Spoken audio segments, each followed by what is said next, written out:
കേരളത്തിൽ സംഘപരിവാറിനെ പോലെ തന്നെ ചെറുക്കപ്പെടേണ്ടതും ഇല്ലായ്മ ചെയ്യപ്പെടേണ്ട വർഗീയ വിഷങ്ങളാണ് മൗദൂദികളെന്ന് വീണ്ടും പറയേണ്ടി വരികയാണ്. വർഗീയ കാളകൂട വിഷങ്ങൾ മുസ്ലിം മതക്കാരെ, ഇതര മതസ്ഥരായിട്ടുള്ള കമ്മ്യൂണിസ്റ്റുകാരെയെല്ലാം ഇല്ലാത്ത സംഘപരിവാർ ചാപ്പകൾ കുത്തി സോഷ്യൽ മീഡിയയിലൂടെ കുപ്രചരണം നടത്തുന്ന വിഷജന്തുക്കളാണ് സംഘികളെ പോലെ തന്നെ ജമാഅത്ത് ഇസ്ലാമിക്കാരും മൗദൂദികളും. അതായത് പച്ച മലയാളത്തിൽ പറഞ്ഞാൽ കേരളത്തിലെ മീഡിയ ഓൺ മാധ്യമം പോലുള്ള പത്രസ്ഥാപനങ്ങൾ പാലൂട്ടി വളർത്തുന്ന ചില വിഷജന്തുക്കൾ. അവരുടെ ഏറ്റവും പുതിയ സോഷ്യൽ മീഡിയ വ്യാജ പ്രചരണം എം സ്വരാജിനെ കേന്ദ്രീകരിച്ചാണ്. സംഘപരിവാറിന്റെ കൊടും വിഷമായിട്ടുള്ള പ്രതീഷ് വിശ്വനാഥനുമായി എം സ്വരാജ് കൂടിക്കാഴ്ച നടത്തി എന്ന പേരിൽ ജമാഅത്ത് ഇസ്ലാമി മൗദൂദി വർഗീയ വിഷങ്ങൾ സോഷ്യൽ മീഡിയയിൽ ദേശാഭിമാനിയുടെ കാർഡ് വെച്ച് നടത്തിയ വർഗീയ പ്രചരണത്തിനെതിരെ സ്വരാജ് തന്നെ ഇപ്പോൾ സോഷ്യൽ മീഡിയയിലൂടെ പ്രതികരണവുമായി എത്തിയിട്ടുണ്ട്. ഈ തെരഞ്ഞെടുപ്പ് കാലഘട്ടത്തിൽ ജമാഅത്ത് ഇസ്ലാമിയും മൗദൂദികളും സമൂഹത്തിൽ എത്രമാത്രം അപകടകാരികളാണെന്നും ഈ നാട്ടിലെ മുസ്ലിം മതവിഭാഗത്തെ വികാരമുണർത്തി തെറ്റിദ്ധരിപ്പിക്കാൻ പരിശ്രമിക്കുന്നതിനെ ശക്തമായി പ്രതിരോധിച്ച സ്വരാജിനെതിരെ നടത്തുന്ന വ്യാജ പ്രചരണത്തോടെ മനസ്സിലാക്കാൻ പറ്റുന്ന ഒരു കാര്യമുണ്ട്. ഈ കാഫിർ സ്ക്രീൻഷോട്ട് ഉൾപ്പെടെയുള്ള പല ഉൽപ്പന്നങ്ങളുടെയും സൃഷ്ടാക്കൾ ആരെന്ന് ചോദിച്ചാൽ നിസ്സംശയം പറയാം, അത് മൗദൂദികളുടെ ഈ വിഷകേന്ദ്രങ്ങളാണ്.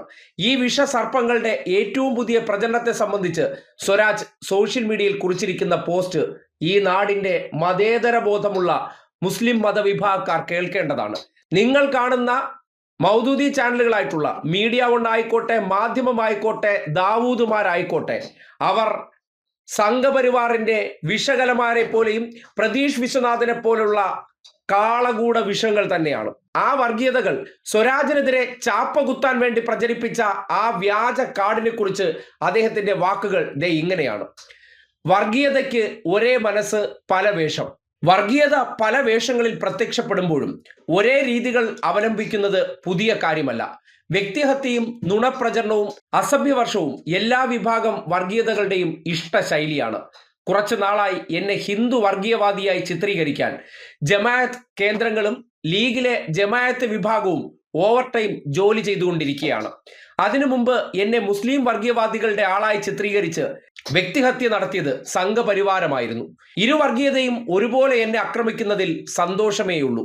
ഒരു വർഗീയവാദി എന്നെ സന്ദർശിച്ചത് സൗഹൃദം കൊണ്ടാണെന്നും അത് വിവാദമാക്കരുതെന്നും ഞാൻ പറഞ്ഞതായി എന്റെ ചിത്രം വെച്ച് ദേശാഭിമാനിയുടെ പേരിൽ വ്യാജ കാർഡുണ്ടാക്കിയാണ് ഇപ്പോഴത്തെ നുണപ്രചരണം. വെള്ളം ചേർക്കാത്ത ഇത്തരം കള്ളങ്ങളാണ് വർഗീയവാദികളുടെ ആയുധം. ആയിരക്കണക്കിന് വ്യാജ അക്കൗണ്ടുകൾ വഴി മാത്രമല്ല, ലീഗിലെ ജമായത്ത് വിഭാഗത്തിലെ പലരും സ്വന്തം ഫേസ്ബുക്ക് അക്കൗണ്ട് വഴിയും ഈ നുണ പ്രചരിപ്പിക്കുന്നുണ്ട്. ഇക്കൂട്ടത്തിൽ പഞ്ചായത്ത് മെമ്പറും മീഡിയ വൺ അക്കാദമിയിൽ നിന്നുള്ള ആളെന്ന് പ്രൊഫൈലിൽ വെളിപ്പെടുത്തിയ ആളും വെൽഫെയർ പാർട്ടി വക്താവിനെ പോലെ നവമാധ്യമങ്ങളിൽ ഇടപെടുന്നയാളുമെല്ലാം ഉണ്ട്. കോൺഗ്രസിലെ ഒരു വിഭാഗവും നുണപ്രചരണത്തിൽ മുന്നിലുണ്ട്. ചുരുക്കി പറഞ്ഞാൽ സംഘപരിവാരത്തിന്റെ വ്യാജ പ്രചരണവും വ്യക്തിഹത്യാ ശൈലിയും ലീഗിലെ ജമായത്ത് വിഭാഗവും വള്ളിപുള്ളി തെറ്റാതെ പിന്തുടരുന്നു എന്ന് സാരം. ദേശാഭിമാനിയുടെ പേരിൽ നിരവധി വ്യാജ കാർഡുകൾ നിർമ്മിച്ച് പ്രചരിപ്പിക്കുന്നത് ഇക്കൂട്ടർ പതിവാക്കിയിരിക്കുകയാണ്. ഇത്തരം വ്യാജ പ്രചരണങ്ങൾക്കെതിരെ നിയമ നടപടികൾ സ്വീകരിക്കും. അതായത് മതേതരത്വത്തിന് വേണ്ടി നിലകൊള്ളുന്ന വ്യക്തികളെ ചാപ്പകുത്തി ഉന്മൂലനം ചെയ്യുക എന്നുള്ളതാണ് സംഘപരിവാറും ഒപ്പം തന്നെ മുസ്ലിം സംഘപരിവാർ സംഘമായിട്ടുള്ള ജമാഅത്ത് ഇസ്ലാമികളുടെയും മൗദൂദികളുടെയും പ്രധാന അജണ്ട. അതിന്റെ ഭാഗമായിട്ട് ജമാഅത്ത് ഇസ്ലാമിയുടെ കാപട്യത്തെക്കുറിച്ച് സമൂഹത്തിന് മുന്നിൽ തുറന്നു കാട്ടുന്നവർ എന്താണോ സംഘപരിവാറുകാർ അവർക്കെതിരെ വ്യാജത്തരം സൃഷ്ടിക്കുന്നത്, അതേ മാതൃകയിൽ ദേശാഭിമാനിയുടെ പേരിലുള്ള കാർഡ് വച്ചിറക്കുന്നത് ഇടതുപക്ഷ ആശയങ്ങളിൽ വിശ്വസിക്കുന്ന മുസ്ലിം മതവിഭാഗക്കാരെ തെറ്റിദ്ധരിപ്പിക്കുക എന്ന ലക്ഷ്യത്തോടെയാണ്. കേരളത്തിലെ മതസൗഹാർദ്ദ അന്തരീക്ഷത്തെ തകർക്കാൻ വേണ്ടി കിണഞ്ഞു പരിശ്രമിക്കുന്ന മുസ്ലിം സംഘപരിവാരമായിട്ടുള്ള ജമാഅത്ത് ഇസ്ലാമികളെയും മൗദൂദികളെയും ചെറുക്കുന്നത് പോലെ തന്നെ ഹിന്ദു സംഘപരിവാറുകാരെയും ചെറുക്കേണ്ടത് ഈ നാടിന്റെ മതസൗഹാർദ്ദത്തെ നിലനിർത്താൻ അത്യന്താപേക്ഷിതമാണ്.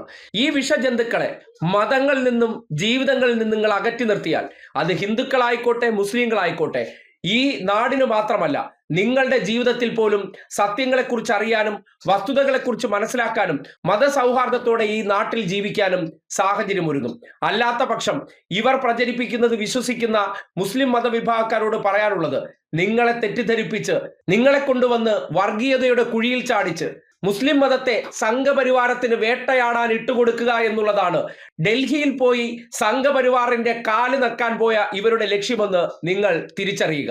എങ്ങനെയാണ് വ്യാജ പ്രൊഫൈലുകൾ ഉണ്ടാക്കി അതിലൂടെ വ്യാജത്തിരം നിർമ്മിച്ച് ചില വ്യക്തികളെ സമൂഹത്തിന്റെ മുന്നിൽ അപഹസിക്കാനും ഇകഴ്ത്താനും ഇവർ പരിശ്രമിക്കുന്നു എന്നതിന്റെ ഏറ്റവും ഒടുവിലത്തെ ഉദാഹരണമാണ് ഇപ്പോൾ എം സ്വരാജിന്റെ പേരിൽ പ്രചരിക്കുന്ന ആ വ്യാജ കാടെന്ന് പറയേണ്ടി വരികയാണ്.